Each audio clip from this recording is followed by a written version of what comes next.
Patch 1.10 for Farming Simulator 25 is here, and we're going to take a look at all the new equipment that was added into the base game, including the JCB Series 54170 Agri-Pro Telehandler, Fenton Rotana 160V Combi Round Baler, the matching Massey Ferguson MF RB 4160V ProTech Round Baler, Pottinger Terra Disc 10001T Disc Harrow, and the Unia Aries XL Disc Harrow. The JCB is now the second telehandler in our list, costing $143,000. Got 145 horsepower, variable shift transmission, 148 liters of fuel, goes 24 miles an hour, and weighs 7.9 tons. Wheel options range from Trelleborg, Michelin, BKT, Continental, Vredestein, and we've got multiple wheel setups for each one, including some nice wide tires. Now, my favorite of all of this bunch has got to be the Vredestein wide tires. I think these look fantastic, so that's the one that I've gone for in my showcase show-off. Yeah. Now, this bad boy does not have any crazy features like you would expect from a mod, it being a giant software piece of equipment.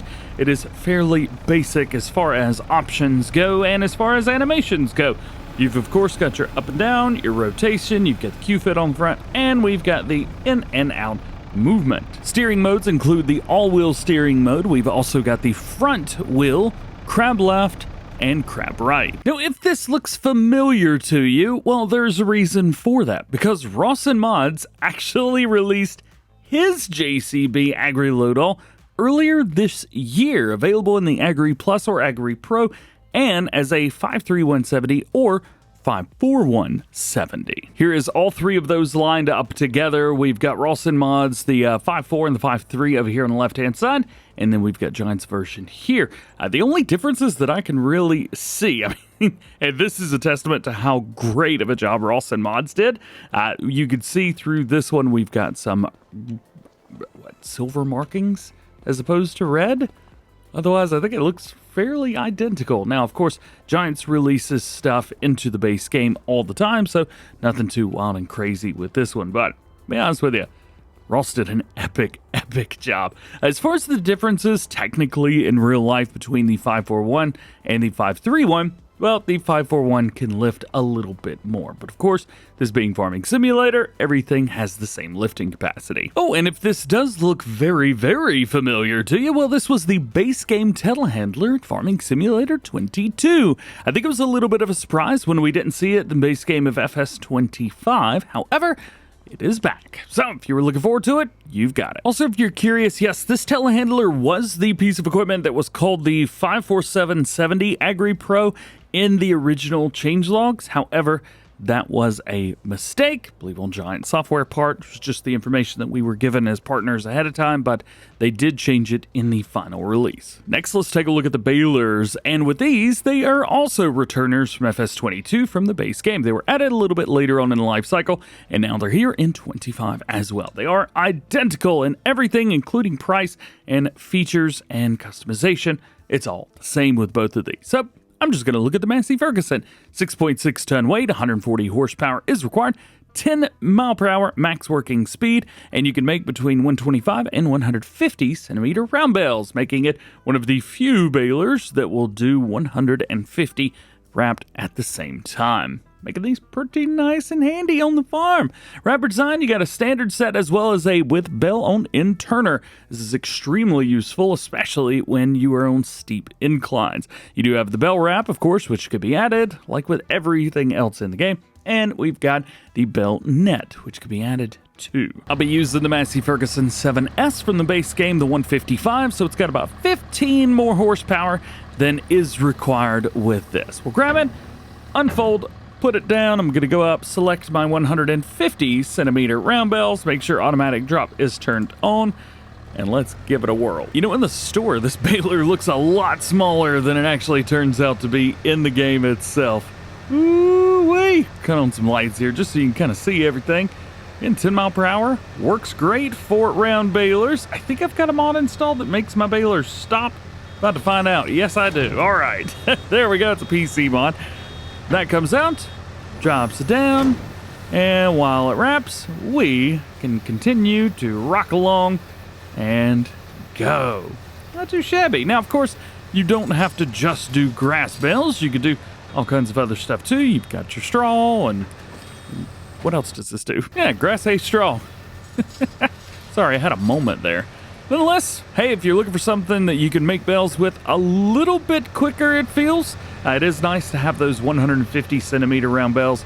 Plus, with the bale on end turner, I think this makes this a very valuable baler. I love it. The last two pieces are pretty straightforward. You got the Pottinger Terra Disc 10001T Disc Harrow. Now, this was actually called a cultivator in the changelog, if you were looking at the blog anyway. However, if you're looking at the update section on the website, this is a disc harrow the way it should be. 350 horsepower is required for a 10-meter work width at 11 miles an hour. It weighs 12.7 tons, so you definitely want a little bit of a bigger tractor just to offset some of that mass. We do have a couple wheel options like Trelleborg, Michelin, BKT, and Vredestein. So kind of nice through there. Last one's going to be this little guy, the Uni Aries XL Disc Harrow. Tiny guy, 3.1 tons, 150 horsepower, required 4.5 meter work width at 11 miles an hour. It costs you $21,000, so a little pricey for this. It's also got a decent amount of mass to this as well, 3.1 tons. Even though power is a little bit lower, you may want to go with a decent sized front weight. To showcase these, I'm going with the Kloss Arian 470. So this has 5 more horsepower than required, and I've got a 1250 kg weight on the front, but you may want to go for a little bit more than that because this is still kind of heavy. And then I've gone for a T8, obviously. This has the exact amount of horsepower required for the disc, so we'll take a look at this. Let's open her up first. Nice, simple. I mean, it's a disc harrow at the end of the day, right? Nothing too wild and crazy. Pull it forward, drop it down, and then we go. Say drop it down? We'll drop it down now. There it is. Nice. Animations are great, looking good.